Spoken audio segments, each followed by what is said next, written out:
Pathways podcast, brought to you by Lyon College and KILT Studio.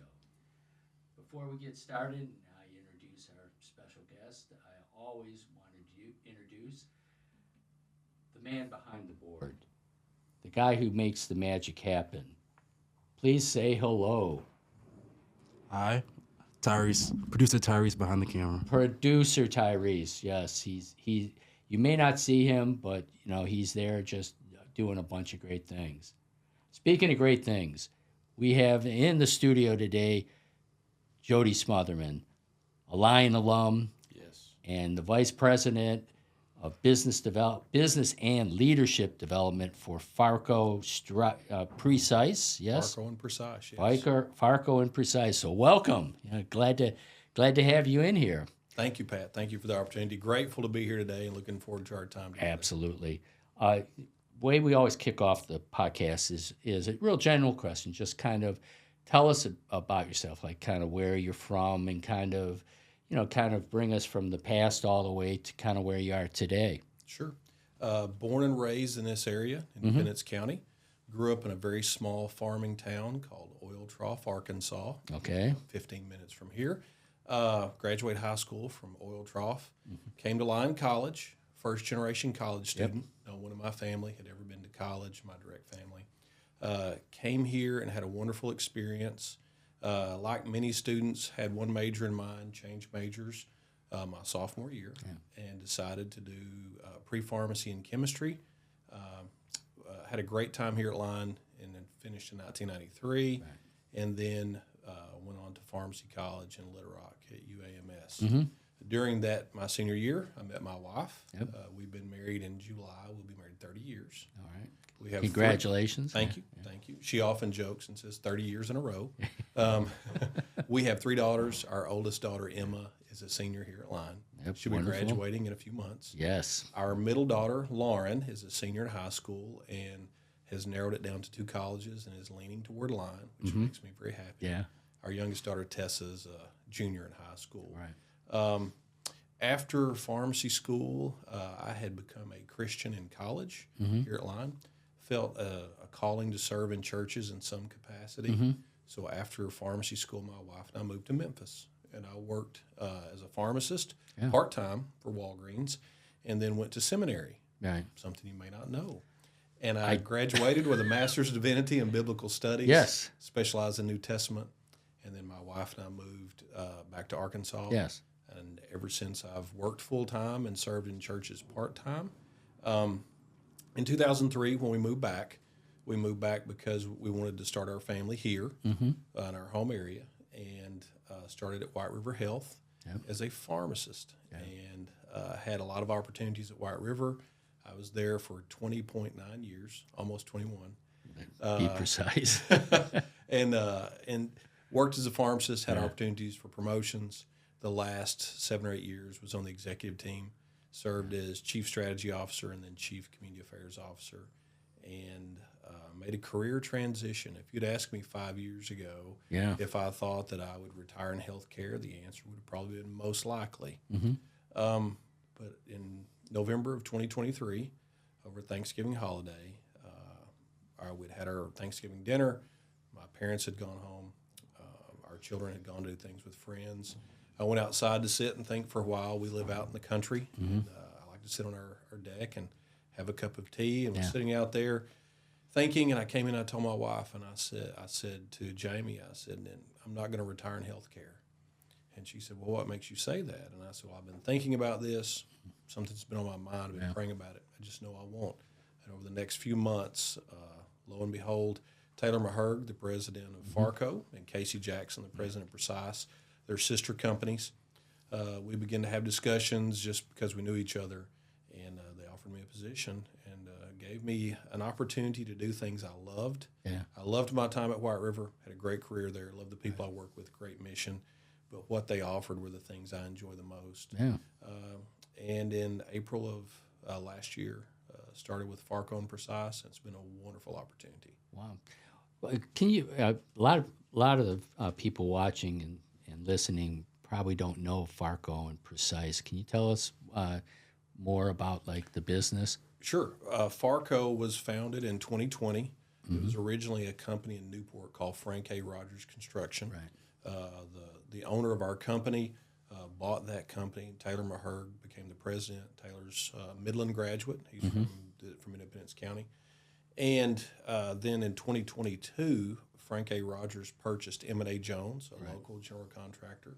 Two of the bigger contractors in this area came together, and when Farco acquired M&A Jones, it officially became Farco instead of Frank A. Rogers. In 2023, Precise and Farco joined forces.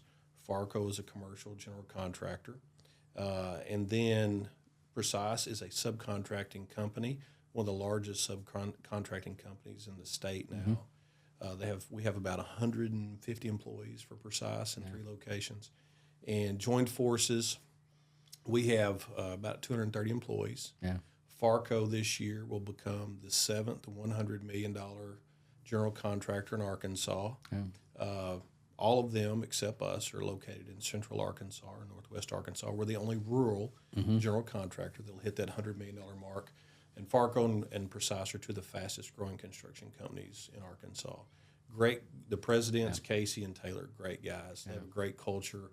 We have a great team.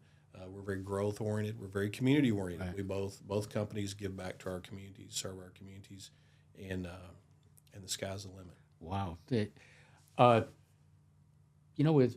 With when you talk about construction, what is that? I know like your Farco's kind of one of the lead contractors, yes, for our new football stadium. We are the lead contractor. We're the general contractor who will be handling the oversight and been involved in design, oversight, and then the construction. So it's kind of project management, because I was in Chris Douglas, our head football coach. I was in his office, and he was talking about, he's in his office and he'll feel the ground move as they're kind of, getting everything leveled, and I think they're about to lay cement. So somebody at Farco is kind of leading that. We're overseeing the whole project. Yes, and it's exciting.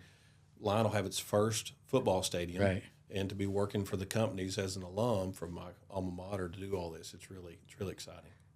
Your position in business and leadership development, was that it sounds like it was a created position. That's accurate. That's accurate. Because because it seemed like, knowing you and just how this all came about, it was like they saw something that you would be a perfect fit in this a newly created role. Is that how it happened? They had both Taylor and Casey are very forward thinking, and because the companies were growing so fast, they really want to build infrastructure and leadership ahead of our growth. Right. They really wanted to start a business development team. They also, which was outward facing, obviously, and start a leadership development program inside both companies because we were growing so quickly. And keep in mind that on any given day, I'm interacting with either folks who are engineers, we have accountants, we have our own in-house counsel, attorney, we have people who are electricians, plumbers. It's almost like it's its own little city. Right. And so one of the things, because many of the guys and the folks that work in our industry are young, they wanted to begin leadership development so that we're creating our own leadership and multiplying our talent. Do you have like a leadership profile, or how do you approach I met and interviewed Dale Cole yesterday, and I haven't seen it, but he was telling me about it, that they have a culture book. And I thought that was written, and it was like, oh man, that sounds great. Is that? And now you've only been on the job a few months, and I'm not going to ask if you have your culture book yet, but is that kind of the path that you'd see leadership development going? What we started initially, and we're continuing, is we have a quarterly leadership retreat for each company, and we have very particular topics we cover on those for each company, and they're specific to one to the other. The culture building has already taken place. Our president, Casey, and Taylor both have done a great job building the culture that they want, not just a culture for growth, but a culture that takes care of our employees, rewards high performance, and then also one that serves. Both of our companies like to serve the community and give back to the community. So that was already in place, but what we've done is formalize it a little bit more. Just stay tuned. Yeah. With that, the kind of culture you described, What kind of person would you hire at Farco to kind of continue that culture? I think both companies, the things that we look for, and this is something I've done everywhere I've worked, Right. the principles I try to operate by, and then the things that I tell people who work for me or I work for is I'll make 4 promises to you. I'll do my best to be honest, be fair, treat people like I want to be treated, and I'll make mistakes, but I'll admit to them. Right. And so those are 4 things I've always tried to live out as an employee and as someone who led others, and those are the sorts of things we look for. Right. And one of our last leadership retreats, one of the things we talked about is the top of our list is integrity. Can you trust people? Right. Can you trust them to do what they say they'll do, which goes with dependability. The other thing we look for is ownership. Are you part of our mission? Do you want to be part of what we're doing? Are you going to give it your all?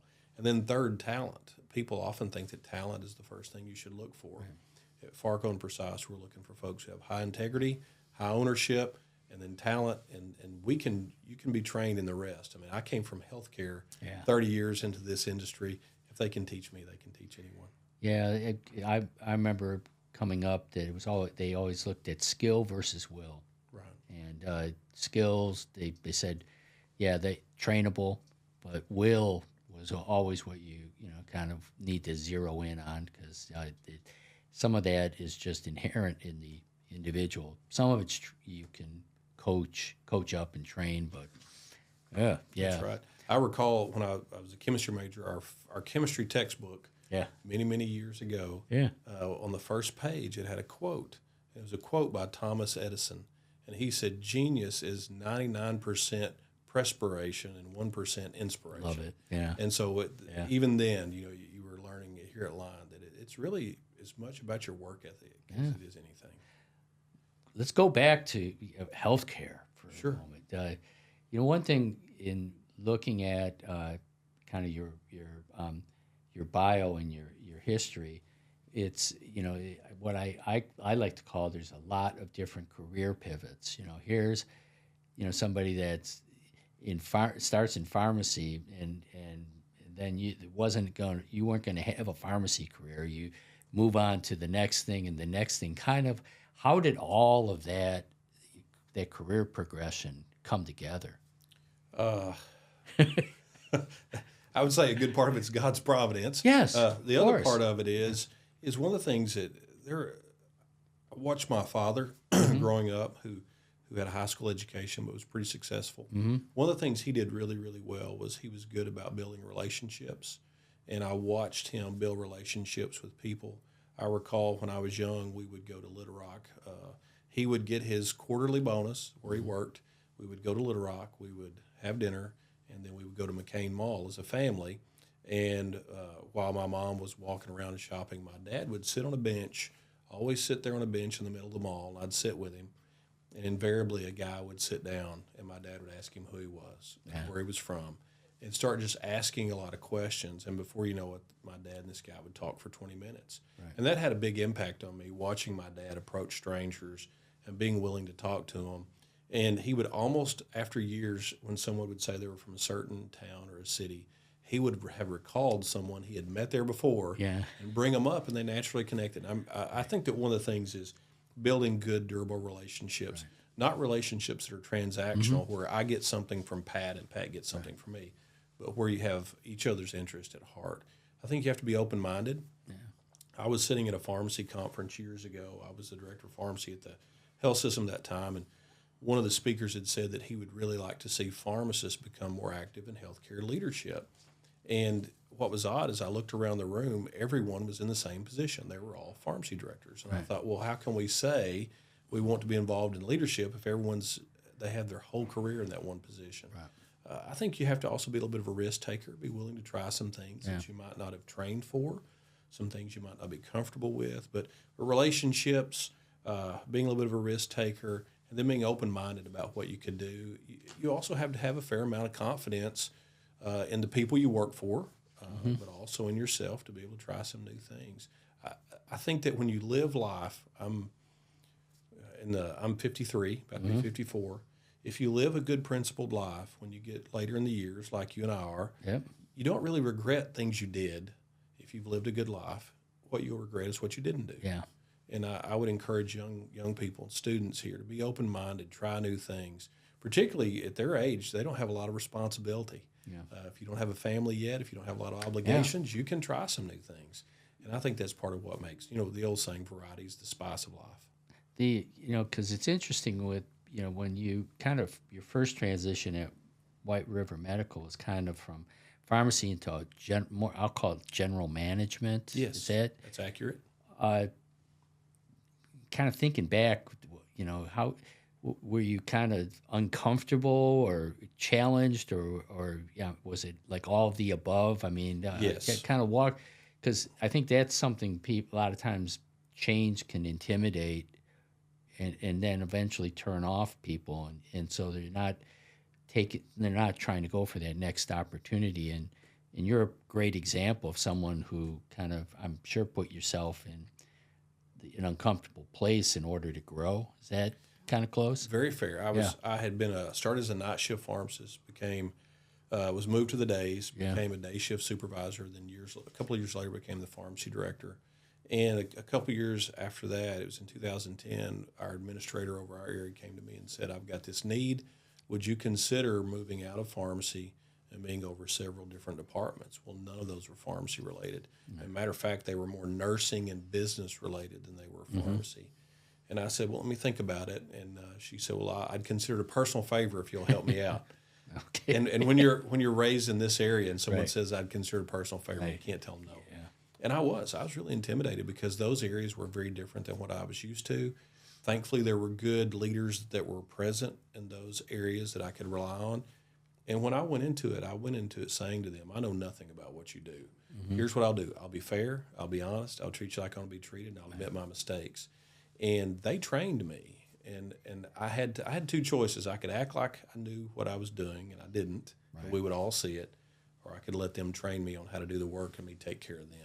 And so that was the first step out. And after you have that initial experience of trying something new, and it starts to go well, you develop some confidence. And then when other things come along, and they did, Right. they were bigger areas or promotions of more responsibility, and you just have to be open to learning. I think being open-minded is the key to a lot of it. You can't draw boundaries around yourself that are unnecessary. I think you have to be willing to learn, and more importantly, learn from others. Yeah. And one thing you mentioned it earlier about going to seminary. Now you also have yet another career, yes, in terms of Sort of.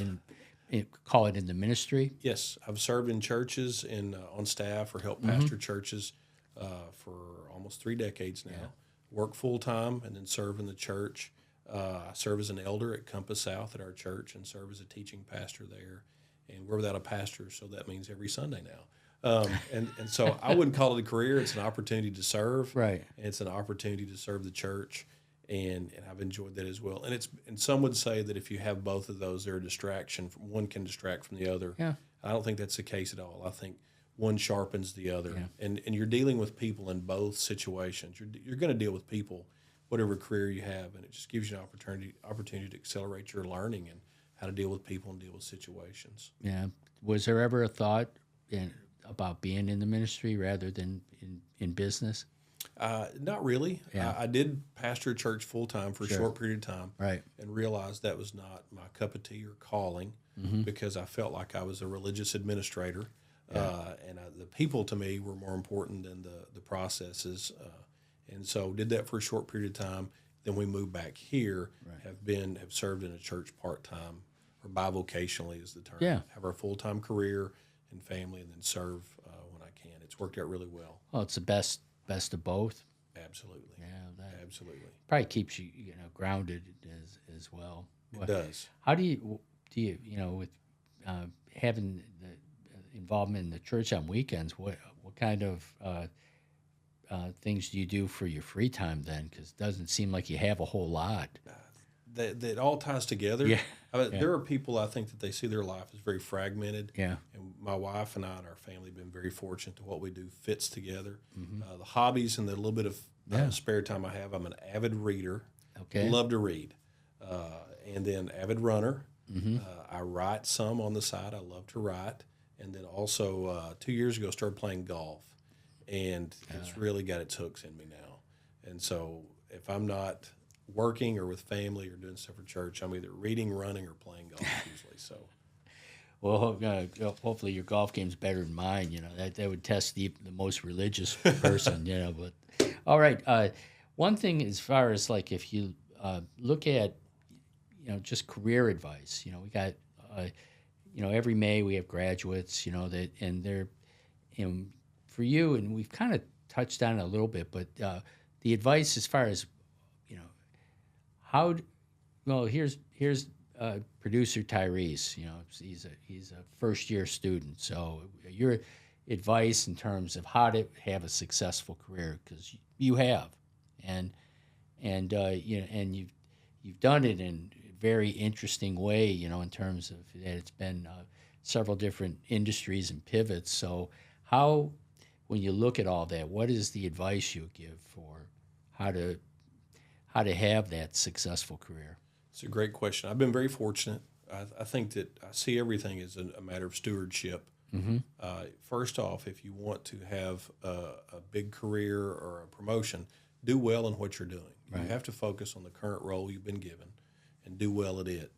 Be a good steward of the opportunity that you have. Relationships are everything. Mm-hmm. I've never heard anyone in business say they had too many relationships. Right. Build good, durable relationships, but relationships are not transactional. Relationships that are genuine and earnest about one helping each other. Communicate well. One of the things that I look for when I interview people is, can they communicate well? And this means it's not just can they use multisyllabic words, but do they communicate well? Do they look people in the eyes? Do they carry themselves well?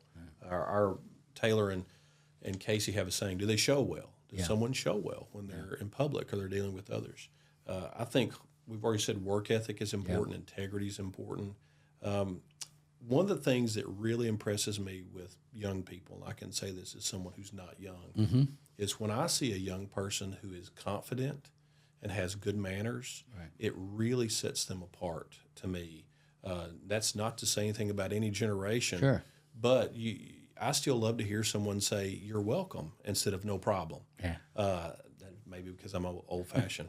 I think when people can communicate well verbally, and particularly in a written fashion, to me, that really sets someone apart. One of the things that I like to do is email people that are in the past that were prospective employees or prospective leaders. I would email them questions because I want to see then how they could write in return. Right. And to me, as an avid reader, I see that as a skill set that is not as prevalent as it used to be. People who could speak well and write well.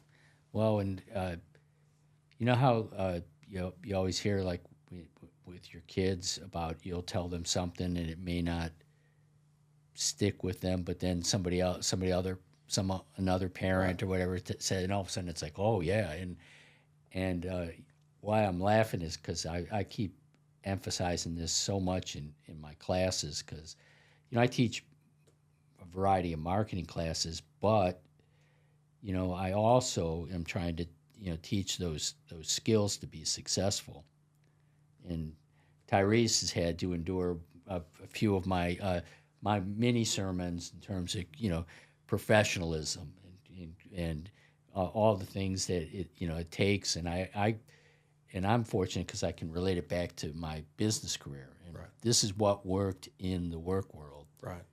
And so the way that you get successful is it starts here, and you build those habits and those practices here, and then then it just becomes it's instinctual when you get out there. And so when they a Lyon student candidate comes to see you, they show well. They do. Yeah. It's our coaches. I was an athlete in high school, and our coaches used to say, "You'll play like you practice." Yeah. And when you're in college, I think one of the things I would say to college students is education's a platform, and you whatever you do here, the habits you build will be the habits you take in the workforce.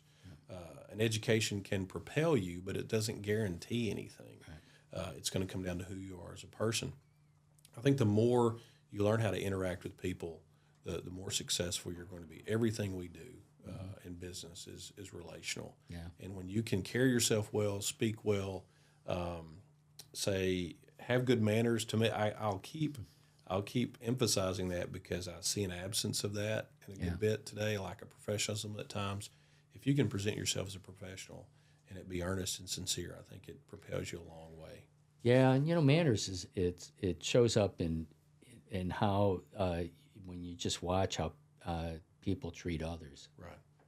It's the wait staff at a restaurant, or the front desk reception. All there's all these touch points all throughout, isn't there? And That's right. And how do and do you show that same level of respect, empathy, understanding to everyone versus just the people that you consider important or whatever? I think it's important. I've told our daughters this for years, Yeah. and I've seen it in my own life, is that you're really on a job interview 24 hours a day. Yep. When you're around other people, particularly when you're around people in business, Yeah. people are evaluating you. They're listening to you. They're determining, is this someone I'd want to hire? Right. I'm very fortunate to say that in the past 27 years, I have never sought a job. Yeah. That every job I've had, someone else approached me. And so I've told our daughters over and over, you're always on a job interview. Right. People are watching and listening. So carry yourself well. Yeah. It takes a long time to build relationships and integrity, but it doesn't take very long to damage them. Yeah, amen. The construction industry, kind of, if students here at Lyon, if they were interested in careers in the broader construction industry, what advice would you give them? I would say it's the things that make you successful in anything else. As I said earlier, we look for integrity, we look for ownership, and then we look for talent. The other things I would say is construction is much more than construction. It's a business as well. Right. We have everything from accountants to electricians to engineers. We're like our own city at times.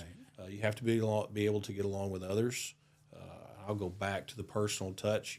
Right. You know this well from teaching the classes here. Yeah. If you can work with others, be part of a team, I think it sets you apart. I think being open-minded is a key, is that we have these ideas of what certain careers are or are not. Yeah. I think you have to be open-minded to trying new opportunities, take a risk and try something different. Is it, it's a broad term as far as the construction industry, but kind of what's trending now? Is it cyclical with the economy in terms of the type of projects that you see, or kind of what do you see for the next few years? I've only been in it for 9 months. You should be an expert. I should be an expert by now. We have not seen, even though Right. the economy's not been great, and Right. We've not seen anything slow. But the people who tend to do bigger projects are businesses that tend to have a lot of capital. Keep in mind that when the economy's not great, sometimes that's a great opportunity for others, Yeah. Other businesses, and so we've seen that. Arkansas is very fortunate. We have growth in many areas of our state. Independence County is one of the few counties that's growing. Yeah. But in the Northwest Arkansas, That's just it's booming. unbelievable. Yeah. It's what's going on there. I heard a statistic today. I had lunch with Boris Dover at First Yep. Community Bank, and he said that he had read a statistic that in 21 years, the population of Northwest Arkansas will double. I don't know if many other places in the United States where that'll happen. Central Arkansas is doing well. Arkansas is one of those states that I think that people overlook as far as business and growth. When I was in healthcare, if a physician moved to Arkansas from another state, we were the second highest retention state in the United States. Oh, When people okay. come here, Yeah, when yeah. professionals come to Arkansas, they stay. There are reasons for that. I don't want to get into projecting the future of commercial construction, Yeah. given that I've only had 9 months of it so far. But I can say for our companies, we're very growth-oriented, and we've seen growth each year that those companies, we've been in business. And so we're fairly assertive. Yeah, We've grown organically. We also grow by acquisition, and I think that puts us in a position to have a bright future. That's what I've bet on. So Yeah. Kind of going back and looking at your time in healthcare, as far as students interested in careers in healthcare, and I remember one of the first times, I think it was the first time I met you, just to kind of introduce myself, and yeah, it was, you were talking about all the careers outside of doctors and all the medical staff, because and it was like, oh yeah, that because now we have White River, coming to our career expo Yes. on March 4th. And it's, because I know you were interested in, marketing and public relations and all the, and a lot of times people just think doctors, nurses, and that's all that works at a hospital system. I think it's easy for people to look at any organization or any industry and have an idea of what that is. But when you have an organization the size of White River Health, which is the largest employer in the region, or Bad Boy, Right. or Life Plus, or First Community Bank, or Citizens Bank, or Farco and Precise, when you get into, or PICO, and when you see these organizations, Future Fuels, that have 200 to 300 people employed, anytime you see a business like that, it's its own city, Yeah. in a way. And there's going to be everybody that works there, there are going to be different roles, whether it's environmental services or accounting or legal or managerial. There's always going to be more than meets the eye. And so I would tell students, don't be closed-minded about any industry, because the principles will transfer. Yeah. If you can do well in one industry, typically, if you were principled about how you did it, you could probably have some success in another industry as well. Kind of last question. Students or people listening, watching this podcast, I suspect will be inspired by the success you've had in your career, and how you've kind of, it seems almost in a seamless way, just moved into increased levels of leadership. What advice would you give to somebody that wants to achieve that level of success? That I really want to be a leader like Jody Smotherman. I think you've covered some of it, but kind of like parting words as far as to the people listening. Like how do you become a successful leader? I appreciate your kind comments. I don't Yeah. know that I would never designate myself as a leader. That means and I would- that shows you are a leader. It would be In like many it would be ways. like writing a book Right. called "How I Became Humble in 2 Simple Steps." It just doesn't seem to fit. And I don't know that I've been successful. The only thing that I've tried to do, Pat, is I've tried to be a good steward of what I've been giving. I was raised in a very small community, a farming community, and my grandfather had a term he would say that it's fallen out of favor, I guess, in the last few decades. He would say you have to learn how to make do, and that's country language for do the best you can with what you have. Right. And so you grow up watching people being good stewards of what they had, and my parents modeled that as well. I've just tried to be a good steward of the opportunities I've been handed. I think that you'll have some of your greatest successes by learning from some of your dumbest mistakes, and we all make mistakes. And we think that you learn more when you're successful. Probably some of the best lessons I've learned is when I didn't do well, when I made a bad decision. But you can always go back and correct those. And so just be a good steward of who you are, of the opportunities you've been given. I would say that 2 things that Harvard Business Review did a study years ago on what made people successful. Yeah. They did a study of about 2,000 or 3,000 people, I forget the sample size, across America, of people who had been remarkably successful. And when they compiled the data and looked at it, Pat, they narrowed it down to basically 2 things. The people who were successful were lifelong learners, and for you and me, that means reading. Yep. But now you can learn through so many different avenues, like podcasts. I listen to a lot of podcasts. I love podcasts. But I think you have to be a lifelong learner. You always have to be curious and learning and growing. And number 2, those people had a mentor.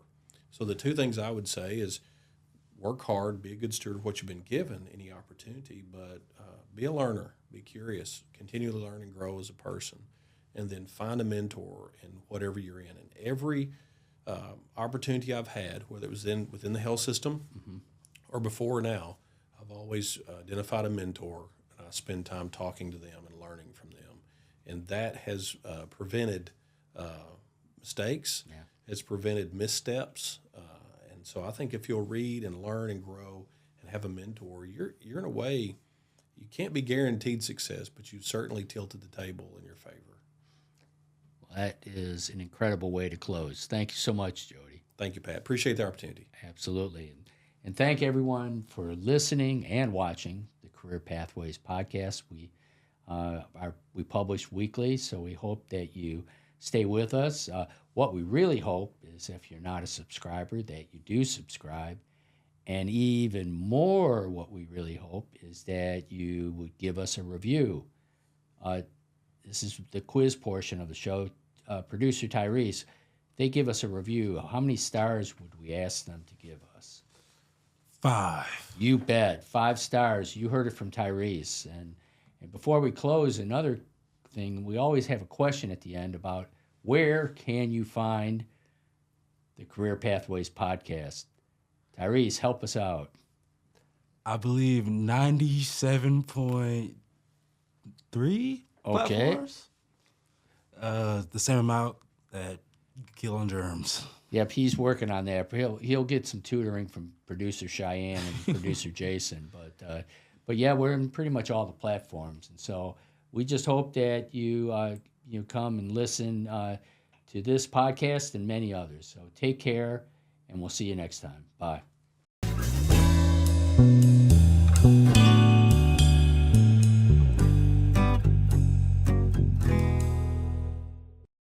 This broadcast is sponsored in part by Lyon College and by KILT Studios.